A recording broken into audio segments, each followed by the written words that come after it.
and they are thanking and praising you. And from today, O Lord, worshipping you and making their bed as an altar to offer a sacrifice of praise and thanksgiving. Lord, thank you that our precious sisters have already prepared their heart to receive the gift of children from your holy hands. ஆண்டவரே, அண்ணா எவ்வாறு குரு Eli சொன்னபோது அதை அவள் நம்பி உம்மை போற்றி தான் குழந்தையை பெற்றுக்கொள்வதற்கு தயாராக சிந்தனையை அவள் மாற்றிக்கொண்டாளோ அதுபோல இங்கு வந்திருக்கின்ற இந்த அருமையான சகோதரிகள் இந்த நாளிலே அண்ணாவை போல அவர்களும் ஆண்டவர் எனக்கு வாக்குறுதி கொடுத்திருக்கின்றார், நானும் ஒரு குழந்தையை கருத்தரிக்கப் போகின்றேன் என்று அவர்களுடைய கருப்பையை இந்த நேரத்திலேயே அவர்கள் அதற்காக ஒரு குழந்தையை தயார் செய்வதற்காக அவர்கள் இப்போது தன்னுடைய சிந்தனையிலே அந்த மாற்றத்தை கொண்டு வந்ததற்காக உமக்கு நன்றி. அவர்களுக்கு நீர் ஆவியில் நிறைந்த குழந்தைகளை நீர் கொடுக்க போவதற்காக அவர்கள் அகம் மகிழ்ந்து உமக்கு அவர்களுடைய படுக்கையை ஒரு பலி பீடமாக மாற்றி ஒவ்வொரு நாளும் அதில் இருந்து புகழ்ச்சி பலியையும் நன்றி பலியையும் உமக்கு செலுத்த போவதற்காக நன்றி. இப்போதிருந்தே அவர்கள் அந்த மனநிலையை பெற்றுக்கொள்வதற்காக உமக்கு நன்றி.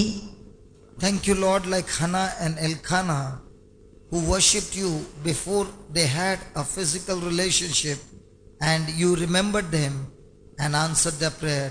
In the same way, Lord, I thank you that this wonderful couples are preparing themselves, worshipping you, and then having a physical relationship, and you are blessing their love with the fruit in their womb of children in the name of Jesus. ஆண்டவரே, அன்னாவும் எல்கானாவும் அந்த ஆலயத்திலே அவர்கள் வழிபட்ட பின் அவர்கள் கூடி வாழ்வதற்கு முன்னாலேயே அவர்கள் உமக்கு குழந்தையை நீர் அவர்களுக்கு கொடுத்தீர் என்று அவர்கள் உள்ளத்திலே உமக்கு நன்றி செலுத்த ஆரம்பித்த போது நீர் அவர்களை நினைவு கூர்ந்தீர். ஆம் ஆண்டவரே, இப்போதும் கூட இங்கு வந்திருக்கின்ற இந்த அருமையான தம்பதிகள் அந்த அண்ணாவையும் எல்கானாவையும் போல நீர் அவர்களுக்கு வாக்குறுதி கொடுத்திருக்கின்றீர். இந்த வாக்குறுதியினால் அவர்களுக்கு இப்போது இங்கிருந்து அவர்கள் கூடி வாழும் முன்னாலேயே உறவுக்குள் அவர்கள் செல்வதற்கு முன்னாலேயே ஆண்டவர் எங்களுக்கு ஒரு குழந்தையை கொடுத்திருக்கின்றார், எங்களை நினைவு கூர்ந்தார் என்ற நம்பிக்கையோடு அவர்கள் செல்லவும் அவர்களுடைய நம்பிக்கையானது அவர்கள் வாழ்க்கையிலே நிஜமாக மாறப்போவதற்காகவும் அவர்களை நீர் ஆசீர்வதிப்பதற்காக அண்ணாவையும் போல் எல்கானாவை போல் நீர் இந்த நாளிலே ஆசீர்வதிப்பதற்காக in the name of Jesus, your anointing has brought in the light that shines like a noonday. ஆண்டவரே, உம்முடைய அந்த ஆவியின் அபிஷேகத்தினால் இந்த நாளிலே இருள் நீங்கி ஒரு நண்பகல் ஒளியை போல் பிரகாசிப்பதற்காக நன்றி. We thank you and we praise you for all these blessings. ஆண்டவரே, நாங்கள் உமக்கு நன்றி செலுத்துகின்றோம், உம்மை போற்றுகின்றோம். நீர் கொடுத்த இந்த எல்லா ஆசீர்வாதங்களுக்காகவும் உமக்கு நன்றி செலுத்துகின்றோம். In the name of Jesus. ஆண்டவர் இயேசுவின் பெயரால். Amen. Amen. Amen. Amen. Praise the Lord. Praise the Lord. Come on, give the Lord a big hand. ஆண்டவருக்கு கரங்களை தட்டி நாம் அவரை மகிமைப்படுத்துவோம். Come on. Woo! Congratulations. Now before the break we learned that there is a well of everlasting life in us. நம்ம சாப்பிட போறதுக்கு முன்னால இவ்வாறு நாம் கற்றுக்கொண்டோம், நமக்கு உள்ளே முடிவில்லா வாழ்வு உடைய வற்றாத ஒரு கிணறு நமக்குள் இருக்கின்றது என்று கற்றுக்கொண்டோம். And we also learned that joy is the power by which you can draw this water out. நாம் மேலும் கற்றுக்கொண்டோம், நாம் அக மகிழ்வோடு இந்த தண்ணீரை அந்த கிணற்றிலிருந்து நாம் முகந்து கொள்ள முடியும் என்று கற்றுக்கொண்டோம். And we also learned that joy comes from the promise of God, the faith of God, the confidence of God. நாம் மேலும் கற்றுக்கொண்டோம், இந்த பெரு மகிழ்ச்சியானது எப்படி வருகின்றது என்றால் ஆண்டவருடைய வாக்குறுதியின் மேல் நாம் வைக்கின்ற அந்த நம்பிக்கையாலும் விசுவாசத்தாலும் அந்த வாக்குறுதியின் மேல் நமக்கு இருக்கின்ற அந்த பற்றுறுதியினாலும் வருகின்றது என்று கற்றுக்கொண்டோம். So we learned that when things go well with you, you are happy. நமக்கு வாழ்க்கையிலே எல்லாம் நன்றாக நடக்கின்றது என்றால் நாம் மகிழ்ச்சியாக இருக்கின்றோம்.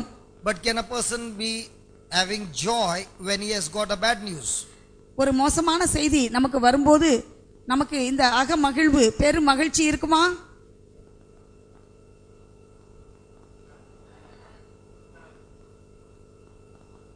S or no? Hebrews chapter 12 verse 2. எபிரேயர் 12:2.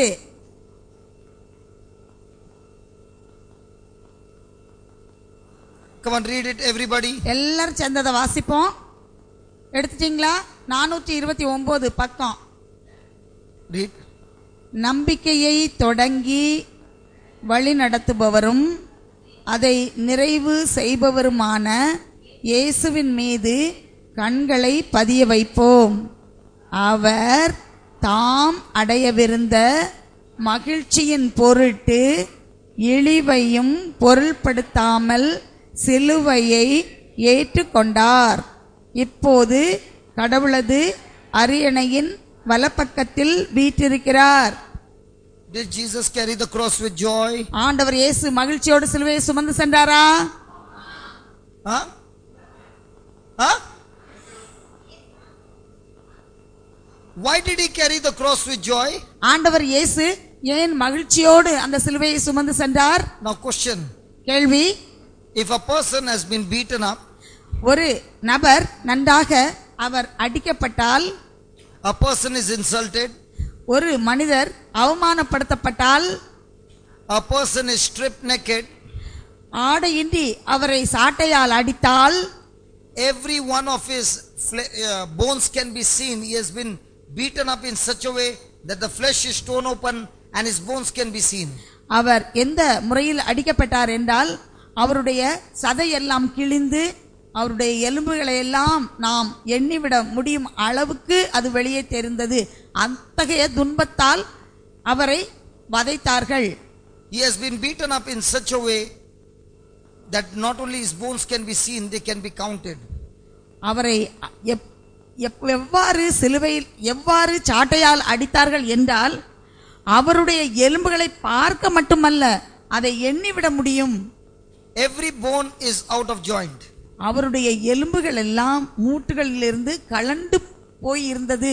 Even his internal organs hung outside. அவருடைய உள்ளே இருந்த உள்ளுறுப்புகள் கூட வெளியே தெரிந்தது, தொங்கியது.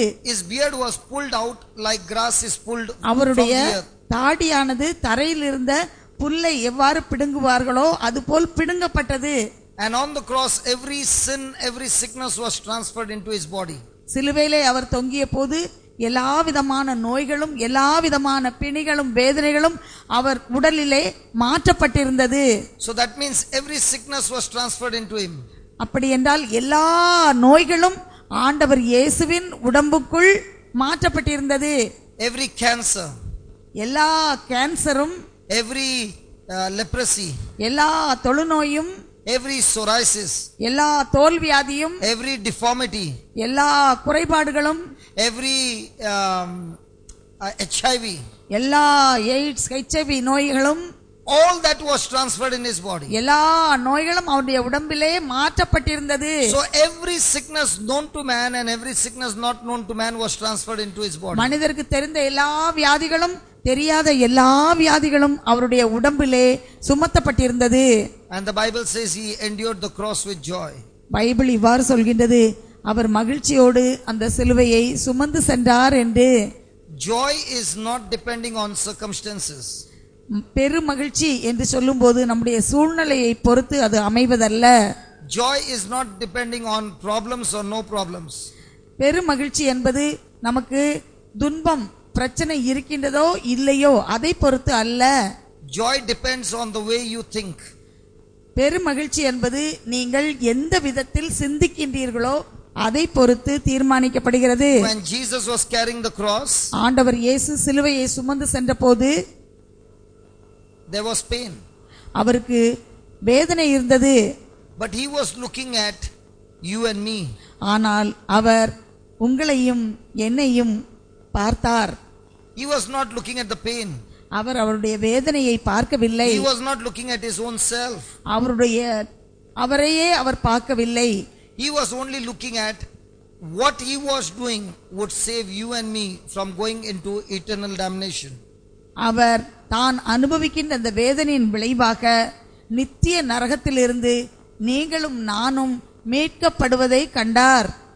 He was watching with his eyes of faith that what he was doing would save you and me and make heaven our home and God our father and we his children.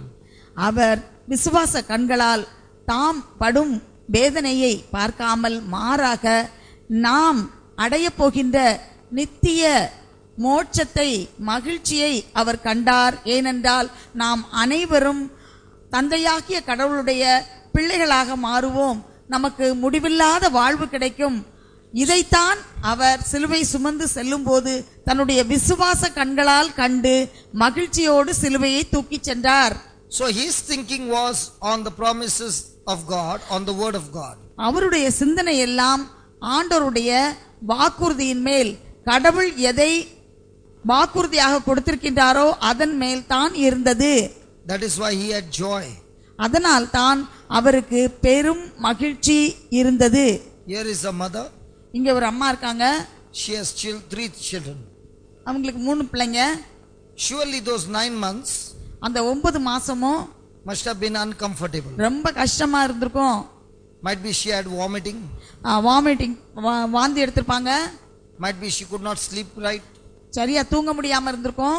Might be she had to go through many checkups. நிறைய டாக்டர்கிட்ட போக வேண்டி இருந்திருக்கும். And might be when she got the first baby there was so much of labor pain. குழந்தை பிறக்கும் போது ரொம்ப வலியை இவங்க அனுபவிச்சிருப்பாங்க. And when she went through the pain she must have said, I don't want any more children. அப்போ அவங்க சொல்லியிருப்பாங்க, ஐயோ இவ்வளவு வேதனையா இருமா, வேண்டாம் குழந்தை, அடுத்த குழந்தை வேண்டாம் அப்படின்னு நினைச்சிருப்பாங்க. She must have been tired. அப்ப ரொம்ப அவங்களுக்கு களைப்பா இருந்திருக்கும். But when the baby was born, அந்த குழந்தை பிறந்ததும், and she took the baby in arms, அந்த குழந்தைய கையில வாங்கினதும் everything was gone. எல்லாம் மறந்து போச்சு. Why? ஏன்? Why was she ready to go through the 9 months? எதுக்காக 9 மாசம் அந்த குழந்தைய வயிற்றுல வச்சு சுமக்கிறதுக்கு இவங்க சம்மதத்தோட இருந்தாங்க? Because there was a joy. ஏன் சொன்னா அங்க ஒரு மகிழ்ச்சி இருந்தது. After this 9 months of suffering, இந்த 9 மாச கஷ்டத்துக்கு பிறகு I'm going to have a baby என் கையில ஒரு குழந்தை கிடைக்கும், whom I have not seen, நான் பார்த்ததே இல்ல, but growing in my body. என்னுடைய உடம்புக்குள்ள வயிற்றிலே வளர்ந்த குழந்தை. And one day this baby will be separated from my body. ஒரு நாளைக்கு இந்த குழந்தை என் வயிற்றுல இருந்து வெளியே வரும். And I will enjoy my baby all throughout my life. என் வாழ்க்கை முழுவதுமாக இந்த குழந்தைய வச்சு நான் சந்தோஷமா இருப்பேன். So when you keep looking at the future, நீங்க எதிர்காலத்தை நீங்க பாத்தீங்கன்னு சொன்னா, what God's word has promised you, ஆண்டவர் வார்த்தை உங்களுக்கு என்ன அதை வாக்குறுதியாக கொடுத்திருக்கின்றதோ, then you have joy. உங்களுக்கு பெரும் மகிழ்ச்சி வரும். Otherwise, இல்லை என்றால், when you look at your problems, நீங்க உங்க பிரச்சனையே எப்பவும் பார்த்துட்டு இருந்தீங்கன்னா, you look at your situation, நீங்க உங்களுடைய சூழ்நிலையை பார்த்துட்டு இருந்தீங்கன்னா, you are depressed and sad. உங்களுக்கு மனச்சோர்வு, கவலை எல்லாம் வரும். Praise God. Praise the Lord. There is a nun over here. இங்க ஒரு சிஸ்டர் இருக்காங்க, அருள் சகோதரி. She met me during the lunch break. அவங்க சாப்பிட போன பையனை பார்த்தாங்க. And she said she has got a joint pain. அவங்களுக்கு ஒரு மூட்டு வலி இருக்குன்னு சொன்னாங்க. Leg problem. கழுத்து வலி இருக்குன்னு சொன்னாங்க. And she got an infection of something called as chikungunya. Chikungunya நோய், அந்த காய்ச்சல் வந்தது அப்படின்னு சொன்னாங்க. Please come here. அவங்க இங்க வாங்க. How many of you have heard a sickness called chikungunya? சிக்கன் குனியாங்கிற காய்ச்சலை பத்தி எத்தனை பேருக்கு தெரியும்? How many of you still now have an effect of that chikungunya? அந்த சிக்கன் குனியா வந்ததுனால இப்ப எத்தனை பேருக்கு உடம்புல அங்க இங்க கை காலுன்னு வலி இருக்குது? சிக்கன் குனியா காய்ச்சல் வந்த வலி இன்னும். Okay, please come here. And then we will deal with chikungunya. இத முடிச்சிட்டு அப்புறம் chicken குனியா. Now she has got a pain in her knees and for 6 months she was really suffering. இந்த அருள் சகோதரிக்கு கால்ல வலி இருந்தது. அதுக்கு பிறகு இன்னும் 6 மாசமா அவங்களுக்கு நல்ல கஷ்டம் அந்த வலினால. And surely she wants to be healed. அவங்க கண்டிப்பா அவங்களுக்கு சுகமாகணும். And as she is a nun, she will be praying all the time. அவங்க எப்பவும் ஜெபம் பண்ணிட்டு இருந்திருப்பாங்க. அவங்க சிஸ்டர் பாத்தீங்களா, எப்பவும் ஜெபம் பண்ணிட்டு இருந்திருப்பாங்க. So what has she been praying? We will ask her some questions. அவங்ககிட்ட இப்ப கொஞ்சம் கேள்வி கேட்போம். Please take the mic. I hope it's working.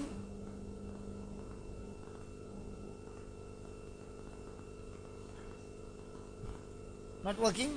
Oh, it will work. Okay. Now how did it work? எப்படி இந்த மைக் இப்போ வேலை பண்ணுது? ஆன் பண்ணாங்க. That brother